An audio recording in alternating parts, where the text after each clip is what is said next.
حمد و ثنا رب العالمین کے لیے، درود و سلام محمد و آل محمد پر، جس سے فارغ ہو کر سرکار دو عالم صلی اللہ علیہ وسلم مدینہ واپس چلے اور 18 ذوالحج کے دن غدیر خم کے میدان میں پہنچے جو مکہ اور مدینہ کے درمیان واقع ہے۔ اسی وقت خدا کی طرف سے حکم نازل ہوا، یا ایھا رسول بلغ ما انزل علیک من ربک وان لم تفعل فما بلغت رسالتہ واللہ یعصمک من الناس۔ ترجمہ: اے پیغمبر صلی اللہ علیہ وسلم، رب کی طرف سے تمہاری طرف جو فرمان اتارا گیا وہ اسی وقت لوگوں کو پہنچا دو، اور اگر تم نے تعمیل نہ کی تو تم نے رسالت کا حق ادا ہی نہ کیا، اور فکر نہ کرو، اللہ تمہیں لوگوں کے شر سے محفوظ رکھے گا۔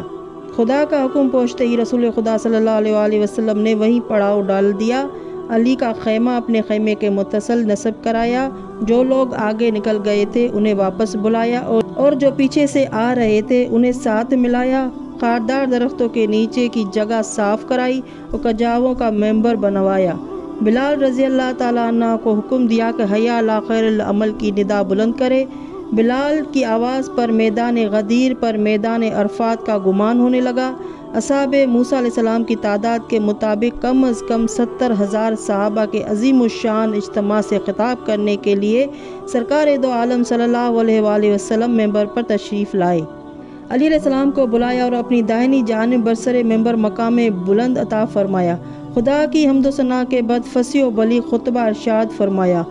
مجھے خداوند عالم کی طرف سے بلاؤ آ گیا ہے جسے قبول کیے بغیر چارہ نہیں۔ وقت آ گیا ہے کہ میں تم لوگوں سے عنقریب جدا ہو جاؤں اور دار دنیا سے دار آخرت کی طرف رحلت کر جاؤں، مگر غور سے سنو، میں تم لوگوں میں دو ایسی گراں قدر چیزیں چھوڑنے والا ہوں کہ اگر ان دونوں سے تمسک رکھو گے تو میرے بعد کبھی گمراہ نہیں ہوں گے۔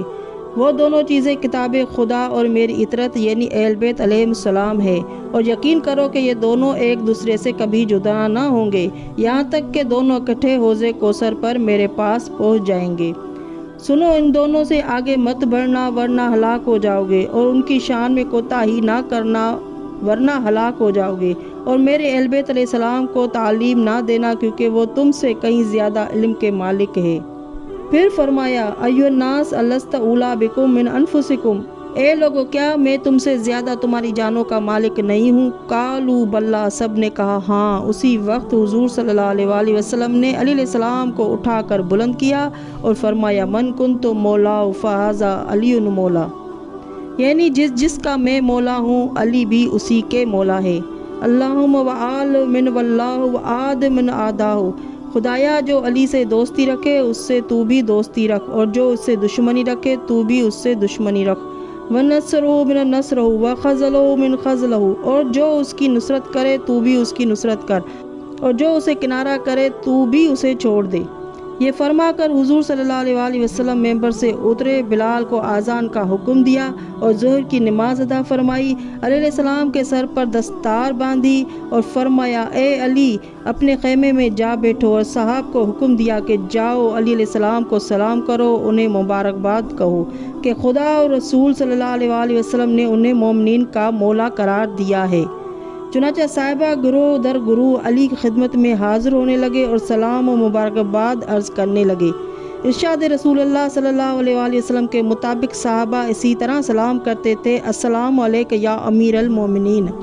السلام علیک یا امیر المومنین۔ سلام اور مبارک پیش کرنے میں جناب عمر پیش تھے، انہوں نے سلام کیا اور کہا، بخن بخن لک یا علی اصبت مولائی و مولا کل مومن و مومنت، یعنی مبارک ہو اے علی، آج تم میرے اور ہر مومن اور مومنہ کے مولا ہو گئے۔ پھر ازواج رسول صلی اللہ علیہ وسلم نے حضور صلی اللہ علیہ وسلم کے ارشاد کے مطابق حاضر ہو کر مبارکباد دی۔ اس موقع پر حسان بن ثابت نے علی علیہ السلام کی شان میں قصیدہ پڑھا جسے شیعہ اور سنی مورخین نے تواتر کے ساتھ نقل کیا ہے۔ غرض 3 دن تک یہ سلسلہ جاری رہا۔ مفسرین کا اتفاق ہے کہ جب سرکار دو عالم صلی اللہ علیہ وسلم امیر المومنین علی علیہ السلام کی ولایت کی تبلیغ سے فارغ ہوئے تو قرآن کی آخری آیت نازل ہوئی، الیوم اکملت لکم دینکم واتممت علیکم نعمتی ورضیت لکم الاسلام دینا، یعنی آج میں نے تمہارا دین تمہیں کامل کر دیا اور اپنی نعمت تم پر تمام کر دی اور تمہارے دین کے طور پر اسلام کو پسند کر لیا۔ کے بعد حضرت صلی اللہ علیہ وسلم نے غدیر کا جلسہ برخاست کیا اور مدینہ تشریف لے آئے۔ اللہم صلی اللہ محمد